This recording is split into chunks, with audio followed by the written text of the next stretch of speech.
Hallo Leute, für mich geht es jetzt gleich in ein Laserstudio. Ich habe so Schiss irgendwie, weil das so ein Ort ist, wo ich eigentlich normalerweise überhaupt gar nicht hingehe. Ich weiß auch noch gar nicht, ob ich letztendlich den Vlog wirklich hochladen werde oder nicht. Aber ich dachte mir, ja, why not? Weil ich habe mich, als ich mich informiert habe, auch Leute gesucht, die von Erfahrungen geredet haben. Und ich dachte mir, das könnte ganz hilfreich sein. Und zwar gehe ich in ein Studio, um mir mein Kinn bzw. Darmbad auch lasern zu lassen. Und ich möchte vorab sagen, macht einfach das, was ihr wollt mit eurem Körper. Ja, sprecht da keinen anderen Leuten rein. Macht einfach so euer Ding und dann ist gut. Denn ja, ich denke mir, wenn ich das jetzt hochlade, dann werden auch wieder einige irgendwas zu sagen haben und so, aber es ist halt mein Körper. Und ich weiß auch, dass ich im Alter, wird mich das einfach noch mehr nerven, weil es wird vermutlich irgendwann stärker. Ich finde das auch bei anderen überhaupt gar nicht schlimm, aber bei mir, es stört mich halt einfach irgendwie so, weiß ich nicht, stört mich jetzt auch nicht wirklich, aber keine Ahnung, ich finde es einfach lästig, weil zum Beispiel an meinem Kinn, können da schon mal so Härchen werden, die schon was länger sind und das immer zu zupfen und so finde ich nervig. Ich habe mir das auch noch nie gewaxt oder so, ich lasse es mir jetzt direkt weglasern. Zum Beispiel meine Beinhaare und so, das finde ich auch nervig zu rasieren oder Achseln, aber das zum Beispiel würde ich mir jetzt nicht lasern lassen, weil da ist es mir egal, wisst ihr? Also da muss ich jetzt nicht permanent irgendwie glatt sein, keine Ahnung. Und deswegen, also ich weiß, dass mich das im Alter safe stören wird, deswegen wollte ich jetzt das mal ausprobieren mit dem Lasern. Und ich bin mal sehr gespannt, weil ich habe auch von welchen Berichten gelesen, die nicht so positiv davon gesprochen haben oder dass das halt irgendwie stärker nachgewachsen ist oder dunkler. Das habe ich auch schon in der E-Mail angesprochen. Aber die werden mich ja gleich wahrscheinlich nochmal aufklären. Mal gucken, ich werde mich wahrscheinlich nicht trauen, innen drin zu filmen. Aber ich kann ja danach im Auto was sagen. Und ja, genau. Also ich lasse das jetzt mal alles auf mich zukommen. Schlimmstenfalls kann ich immer noch Nein sagen. Aber ich möchte euch auch nicht mitgeben, dass irgendwie Körperbehaarung was Schlimmes ist, weil das ist es nicht. Es ist komplett natürlich. Aber ich habe für mich einfach selber entschieden, dass ich da und da keine Haare haben möchte. Ich muss euch vorher noch kurz 2 T-Shirts zeigen, die angekommen sind. Die sind richtig nice. Ich habe das jetzt einfach mal auf dem Boden ausgebreitet. How I sleep at night, knowing that someday the sun will explode. Ich finde das so genial, aber es wird noch besser. I cry when dogs die in movies, humans not so much. Und das letzte, it is what it is. So süß. Man sollte sich vorher rasieren, 1 bis 2 Tage vorher. Ich habe das gestern gemacht. Ich hoffe, da sind jetzt genug Stoppeln. Die braucht man nämlich irgendwie zum Lasern. Ich bin so gespannt, Leute. Keine Ahnung, ey. Das ist auch für mich super weird. Ich habe es auch tatsächlich noch nicht meiner Mutter erzählt. Der erzähle ich eigentlich sonst immer alles, aber ich will nicht, dass mir da irgendjemand reinredet. Ich habe auch kein Make-up drauf, weil ich nicht weiß, ob das so gut ist. Und ich habe noch eine kostenlose Hautanalyse mitgenommen. Deswegen, vermutlich ist es besser, ohne Make-up hinzugehen. Also würde ich mal sagen, let's go!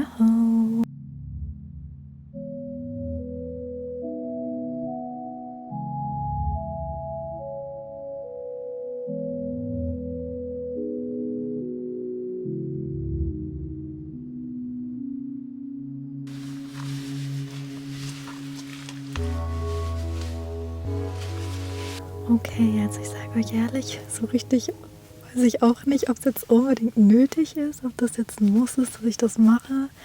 Aber egal. Leben wäre ja sonst langweilig. Ich muss auch mal ein paar neue Sachen ausprobieren. Aber zwingend nötig ist es jetzt nicht. Let's go.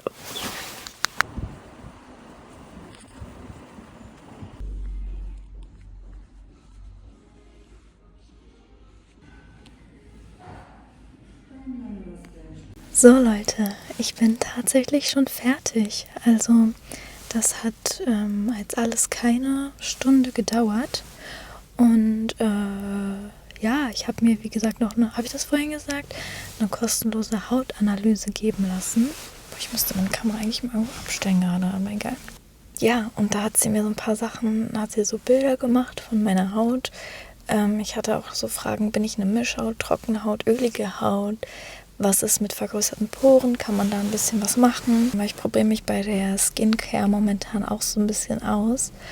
Und ja, ich möchte einfach wissen, ob ich auf dem richtigen Pfad bin oder nicht. Ja, soll ich euch da noch mehr zu erzählen? Kommt, ich stelle mal ganz kurz die Kamera hier ab. Ich kann meine Kamera nicht so bombastisch abstellen hier, aber ich habe hier so einen Bogen bekommen. Da steht alles drin. Zum Beispiel Falten, Textur, Ebenmäßigkeit ist was steht da? Porung uneben, leichte Pickelmale, Pigmentierung normal, Porencharakteristik vergrößert, Durchblutung, Blutbahn, Äderung normal, Feuchtigkeitshaushalt vermindert, Empfindlichkeit normal. Und da habe ich halt auch gesagt, ich habe ein übelstes Problem damit, Wasser zu trinken. Das spiegelt sich natürlich auch in der Haut wieder. Minimal unreine Haut, dehydrierte Haut. Hauttyp ist aber ausgeglichen. Und der Hautzustand, unreine Haut, dehydrierte Haut.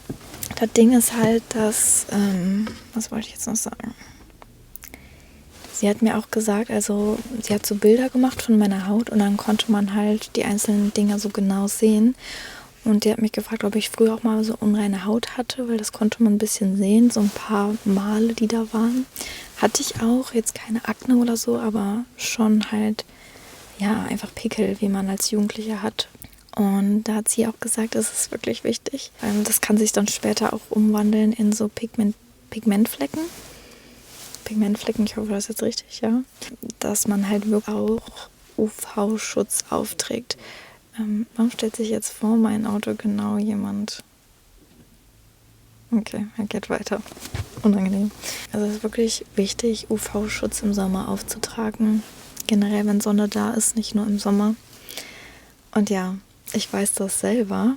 Ich habe auch Sonnencreme, aber man ist dann immer zu faul, das aufzutragen. Aber es muss eigentlich wirklich ein Teil der Routine werden.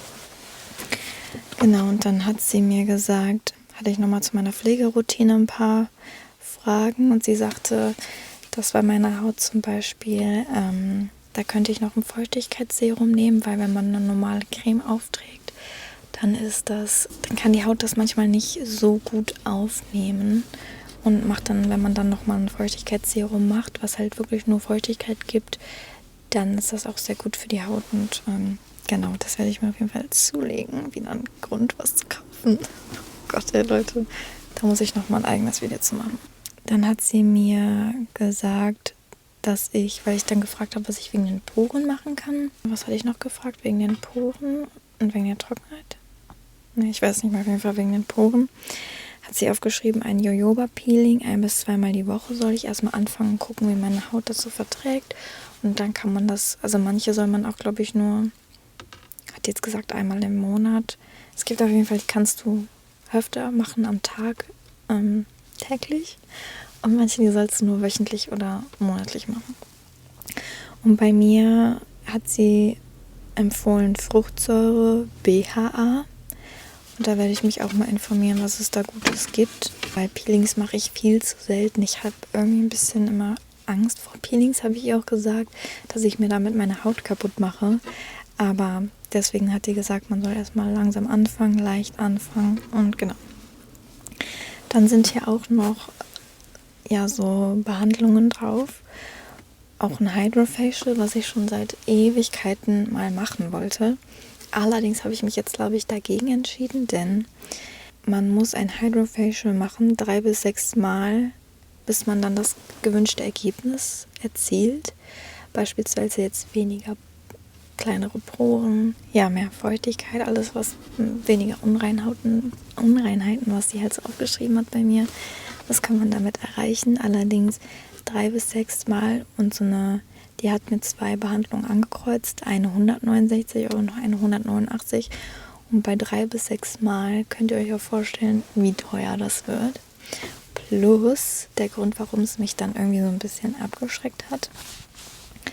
Man muss das alle 4 bis 6 Wochen wiederholen. Und sie hat gesagt, weil wenn man das dann nicht macht, geht sie wieder zum Ursprung zurück. Und da denke ich mir halt, unnötig irgendwie.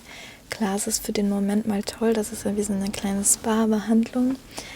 Aber ich glaube in meinem Fall dann eher unnötig, weil ich möchte nicht 4 bis 6 Wochen dahin gehen. Deswegen habe ich mir auch selber Gelfolien drauf gemacht und möchte nicht mehr ins Nagelstudio für Gelnägel, weil ich finde das einfach so nervig leider. Genau. Und hier gibt es aber auch so eine Basic-Behandlung für 79 Euro. Da machen die einfach so ein bisschen Massage, Peeling. Ne? Das ist halt nicht so was Starkes dann wie Hydrofacial. Und vielleicht mache ich das demnächst einfach mal. Genau. Und jetzt kurz zu der Laserung. Ich musste vorher einen Anamnesebogen ausfüllen. Und genau, da standen ein paar Fragen drin, die man einfach beantworten muss, um zu gucken, ob man direkt anfangen kann. Ja, und dann saß ich auf dem Stuhl und sie hat sich nochmal das angeguckt und hatte mich auch gefragt, ob ich eher leichtere oder dickere Haare habe. Und dann, also dünnere Haare oder dickere, da wusste ich nicht genau. Und sie hat gesagt, da sind schon ein paar dickere. Hätte ich jetzt zum Beispiel gar nicht erwartet. Aber ja, dann hat sie gesagt, beim nächsten Mal muss ich ein bisschen gründlicher rasieren. Also hier waren so 3 Stellen, wo sie nochmal nachgegangen ist. Und das ist bei mir ein bisschen schwer, weil ich habe so einen Rasierhobel. Und egal, auf jeden Fall war das jetzt nicht schlimm oder so. Ja, und dann hat sie mir dieses Gel aufgetragen und hat gelasert. Und die hat so gesagt, Achtung, jetzt kommt ein Schuss. Und ich so und so, Scheiße. Und war schon so richtig so in Panik. Mein Herz ist schon so halb stehen geblieben. Und ich dachte mir, wann kommt dieser Schuss? Und die so, da war er schon. Und man hat gar nichts gehört. Also das ist nicht wie in diesen Videos, die man manchmal sieht, wo dann so... Also vielleicht ist das bei anderen Körperbehandlungen, aber im Gesicht auf jeden Fall nicht. Dann wurde es so ein bisschen warm, aber auch nicht zu warm. Sie sagte, es könnte ein bisschen heiß werden, aber bei mir hat sich das einfach manchmal ein bisschen warm angefühlt. Also es muss sich warm anfühlen. Es ging voll klar, also es tat null weh. Und ja, ich hatte ihr auch von meinen Bedenken erzählt, was ich so gehört habe, dass das irgendwie stärker nachwachsen kann oder dass das gar nichts bringt. Und sie hat gesagt, man weiß es vorher halt nie so richtig. Also es ist schon eine gewisse, also es kann auch einfach sein, dass bei mir das überhaupt nicht geht. Das ist bei jedem Menschen unterschiedlich. Muss man jetzt einfach austesten. Es ist zum Glück jetzt nicht so teuer. Für Oberlippe und Kinn zahle ich jetzt nicht so viel, wie wahrscheinlich irgendwie vom Rest vom Körper. Und ja, also sie sagte, so 8 bis 10 Behandlungen bräuchte man schon. Es kann aber auch sein, dass ich weniger brauche oder beim nächsten Mal soll ich dann gucken, ob das immer weniger wird oder wenn es gar nicht weniger wird mit dem Haarwuchs, dann kann man auch aufhören. Und so dachte ich mir das auch, dass ich einfach gucke, wie es wird. Ich habe noch Bock weiterzumachen oder nicht. Ich habe mir jetzt schon mal einen Termin geben lassen fürs nächste Mal. Aber ja, Leute, also wirklich, ich möchte euch hiermit nicht verunsichern. Ich habe letztens einen TikTok gemacht, wo ich gesagt habe, dass das mit den ganzen Filtern einfach zu weit geht, weil wenn man den ganzen Tag nur Filter sieht, dann fangen einen auf einmal große Poren an zu stören. Aber es ist normal, dass jedes Gesicht das hat. Aber jetzt in meinem Fall, ich habe wirklich gemerkt, dass die ein bisschen größer geworden sind in letzter Zeit. Und dann einfach mal, wenn dieses kostenlose Hautbild dabei ist, konnte man sich dabei auswählen. Man konnte so einen Behandlungsplan sehen und dann konnte man alles sehen und auswählen, was man haben möchte. Da stand halt 0 Euro Hautbild und dann dachte ich mir, okay, mache ich das auch noch direkt. Auf jeden Fall war das mal sehr interessant, mehr über meine Haut zu erfahren, weil sowas hatte ich auch noch nie vorher irgendwie. Ich möchte euch, wie gesagt, nicht verunsichern. Ich finde Haare im Gesicht überhaupt nicht schlimm, auch bei anderen nicht. Ich mache es jetzt einfach, weil es man machen kann und weil wenn ich manchmal so Bilder mache von der Seite, stört mich das schon ein bisschen hier, gerade hier in diesem Fältchen oder hier im Kinn, wenn ich manchmal so mache, konnte ich dann so schon längeres Haar spüren. Aber also so mehrere kleine, das hat mich halt ein bisschen genervt. Klar, ich hätte es so rasieren können, aber dann hat man immer so ein schrubbeliges Gefühl und ach, keine Ahnung, Leute. wir gucken uns das mal an. Meine Beine sind auch jetzt zum Beispiel, die sind auch stoppelig und da habe ich auch kein Problem mit. Also manchmal mag ich es glatt, manchmal nicht an den Beinen und so. Das ist mir halt vollkommen egal. Oder auch in der Achsel. Also nicht mal, habe ich da so ein paar Stoppel. Ich mag jetzt auch nicht unbedingt so ganz viel Haar unter der Achsel zu haben. Aber das hatte ich auch noch nie in meinem Leben. Muss auch noch mal irgendwann passieren. Aber sonst ist es halt auch, ja, wenn ich unter der Dusche bin, rasiere ich mich da meistens auch einfach direkt. Ja, wenn da mal was ist, stört es mich auch nicht, wisst ihr. Also, Behaarung ist normal. Schämt euch dafür nicht. Wenn ihr irgendwas entfernen wollt, macht das für euch selber.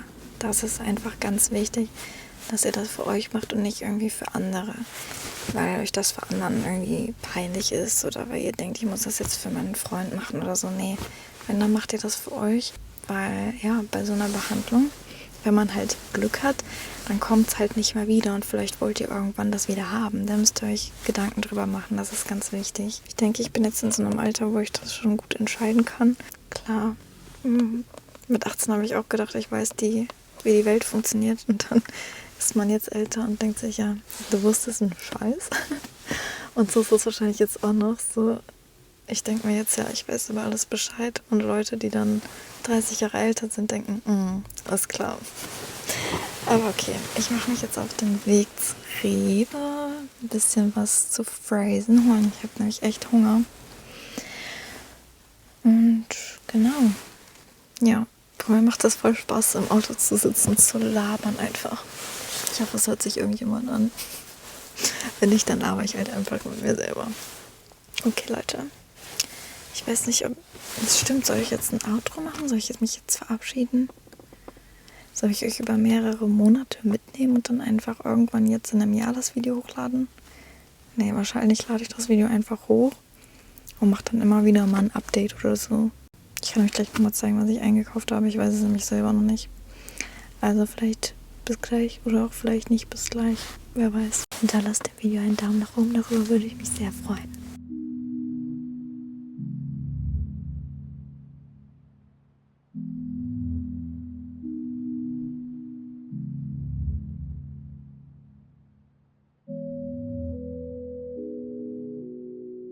Ja, da gucken wir vielleicht doch nicht so genau rein. Brötchen und ein Dinkelmümmel, das muss ich euch eigentlich noch zeigen.